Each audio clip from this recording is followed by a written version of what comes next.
Assalamualaikum warahmatullahi wabarakatuh. Berjumpa lagi dengan kami YouTube Subulun Najah underscore.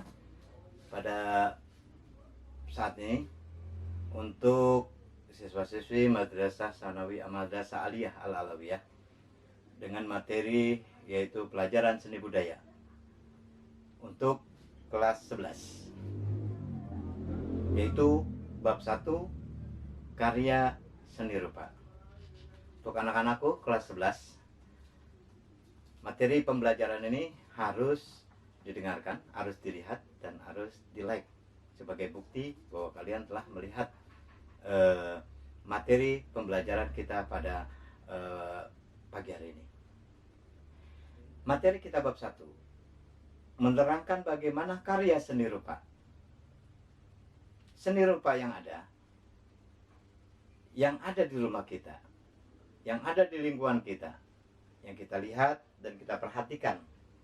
Bahkan kita dapat berimprovisasi dengan barang-barang bekas atau yang lainnya, sehingga terbuatlah karya seni rupa. Karya seni rupa adalah salah satu cabang dari karya seni.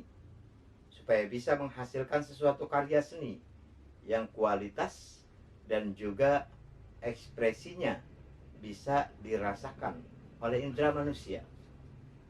Apakah hasil karya yang kita buat itu indah atau tidak, menyenangkan atau tidak, baik itu dalam indera peraba, perasa, atau dengan penglihatan. Maka karya seni rupa yang bagaimana kita menganalisa karya seni rupa dengan cara menganalisis inilah, yaitu konsep. Bagaimana konsep seni rupa, unsur daripada seni rupa, prinsip karya seni rupa, bahan yang digunakan, dan bagaimana teknik berkarya seni rupa dua dimensi. Yang pertama adalah konsep. Dalam menganalisa atau menganalisis aspek konsep dalam berkarya seni rupa dua dimensi, perlu memperhatikan kegiatan mengamati. Pengamatan karya seni itu dengan tujuan untuk menemukan sumber inspirasi, ya, interest seni, interest bentuk, juga penerapan prinsip estetik dan pengkajian aspek visual seperti struktur, komposisi, dan juga gaya pribadi. Anak-anakku sekalian, perlu kita menemukan sumber inspirasi. Ya, bisa berasal dari realitas internal, perambahan kehidupan spiritual, dan juga berasal dari realitas eksternal, hubungan pribadi kita dengan Allah atau dengan Tuhan, hubungan pribadi kita dengan sesama manusia, ya, tentang tema keadilan, kemiskinan, dan nasionalisme bahkan. Nah, penerapan interest seni ini harus dengan pengamatan. Yang pertama, interest yang dengan nama pragmatis, yang menempatkan seni instrumen mencapai tujuan tertentu. Yang kedua yaitu reflektif, yang menempatkan seni sebagai pencerminan realitas kehidupan atau aktual. Yang ketiganya yaitu interest estetis. Nah, penetapan interest tersebut itu harus diterapkan dalam bentuk, baik bentuknya figuratif atau semi figuratif atau non figuratif. Yang figuratif, karya seni yang menggambarkan figur yang kita kenal, yaitu sebagai objek.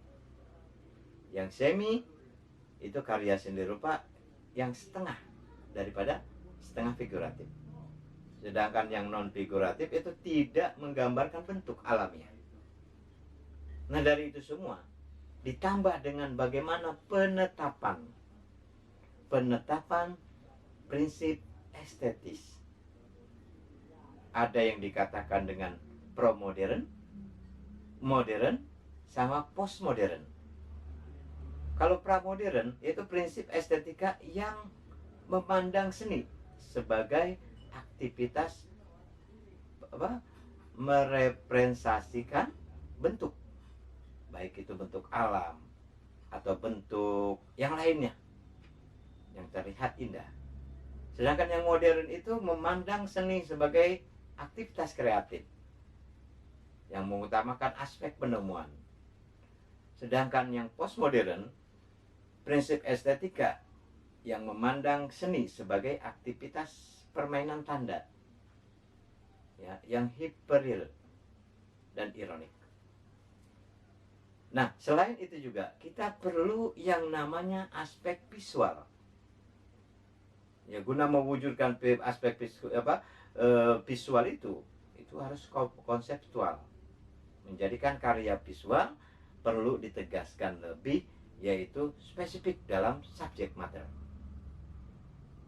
Setelah itu strukturnya sudah kita buat, lalu kita bikin komposisinya, lalu kita buat gaya pribadi, ya, atau gaya perseorangan.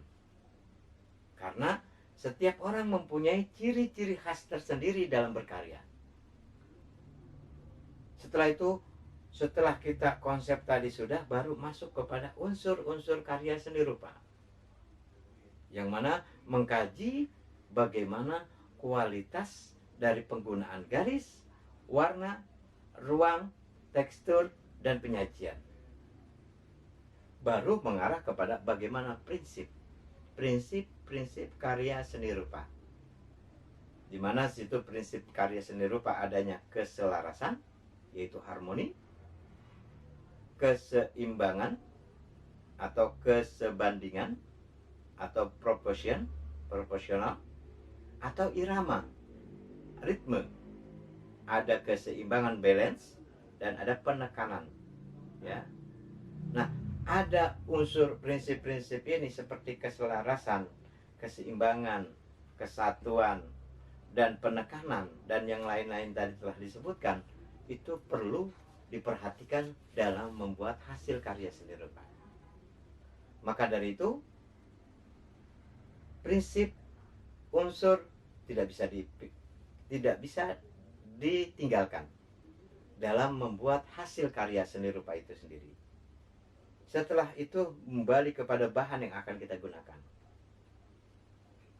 Apa yang akan kita gunakan? Bahan-bahannya. Seperti halnya kanvas, kita menggunakan cat minyaknya dan yang lainnya. Atau bahan-bahan yang lainnya yang kira-kira kita bisa menginspirasi, datang kepada kita, dan akhirnya kita dapat membuat hasil karya seni. Nah, tinggal bagaimana tekniknya. Apakah pointillis, ataukah dengan cara mengarsir, atau dengan yang lainnya. Banyak teknik-teknik dalam karya seni rupa itu sendiri. Anak-anakku sekalian, setelah melakukan proses karya seni, yaitu karya seni 2 dimensi atau karya seni yang 3 dimensi kita telah lakukan, maka perlu menganalisis jenis, tema, fungsi, dan nilai estetika dari karya seni 3 dimensi. Jenisnya, temanya, fungsinya, dan nilai estetikanya. Nah, dari itu semua dapat kita simpulkan bahwa hasil karya seni rupa itu tetap harus menggunakan kaedah dalam pembuatan, dalam menciptakan, dalam mengekspresikan hasil karya seni rupa. Dapat dilihat pada LKS kamu, yaitu di bab 1 sampai dengan halaman 6. Nah, selanjutnya bagaimana berkarya seni rupa dengan modifikasi objek. Kelanjutannya bagaimana kita memodifikasi objek menggunakan karya seni rupa. Ada tahapan-tahapan yang perlu kita lewati dalam memodifikasi objek. Seperti halnya tahapan proses kreatif dalam berkarya seni 2 dimensi yaitu dengan memodifikasi. Tahap pertama yaitu dengan persiapan. Persiapan ini langkah awal seseorang dalam menciptakan hasil karya. Ya, adalah menentukan objeknya. Seperti kalian melukis pohon, objeknya, atau melukis sekolah, atau melukis ember yang dipajang di depan kelas, atau yang lainnya. Tahapan yang kedua, tahapan elaborasi, yaitu tahap ketika Anda menghadapi situasi yang sulit, yaitu mengkomunikasikan dan juga mentransformasikan pengalaman yang implisit ke dalam bentuk yang eksplisit. Ya, dengan demikian diperlukan yang namanya keterampilan ekstra untuk tahap elaborasi, karena objek itu hanya ada di pikiran kita. Ya. Tahap yang ketiga yaitu tahap iluminasi. Iluminasi ini adalah tahap ketika kita menemukan inspirasi baru dari aktivitas kedua tahap sebelumnya. Kita sedang menggambar dengan tahap persiapan, ternyata di tengah perjalanan kita menemukan inspirasi baru. Nah, tahap itulah yang dikatakan tahap iluminasi, di mana tahap yang kita dapati sebelum ketika melaksanakan tahap persiapan dan tahap elaborasi. Yang keempat yaitu tahap verifikasi, pengujian proses, di mana menjabarkan ide desain menjadi karya desain, yaitu secara terperinci. Akhirnya bekerja dengan rujukan-rujukan pendapat para ahli, para pakar, ya, petikan-petikan teks dari para ahli, kita baca dan kita representasikan dan akhirnya kita amati. Nah, modifikasi hasil karya dimensi dapat dasarnya mengubah karya sebagai menciptakan karya lukisan yang baru.